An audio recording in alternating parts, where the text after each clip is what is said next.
Qəbil müəllim, nə vaxtsa yadınızdadır, biz Türkiyədə olanda mən sizə sual verdim. Sonra bir neçə ildən sonra sualın cavabını sizdən soruşdum.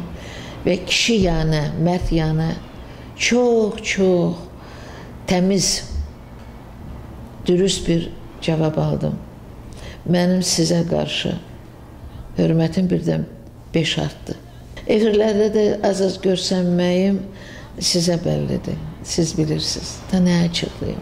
Heç vaxt arzulamırdım heç nəyi, çünki mən bilirəm ki, nə qədər özüm arzulasam da Yaradan yazdığını yazır və biz də o yazdığını yaşadırıq, yaşayırıq daha doğrusu. Yox, mən əbəs yerə ümidimi kiməsə və nəyəsə bağlamıram. Mən çox realist adamım, sizin kimi realist adamım. Ona görə düşünmürəm ki, mən həyatdan nəyisə istəsəm, bu mütləq olmalıydı. İstəsəydim, olmasaydı, düşünürəm hər bir insan ki, mən ağrıdardı deyə, mənim qismətimdən, həyatımdan istədiyim, arzuladığım şey yoxdur.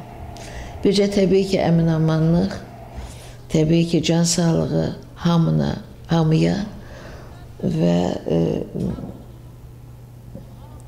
və torpağıma əmin-amanlıq. O mənim ən ülvi, ən hələ ki əl çatmaz bir arzumdur.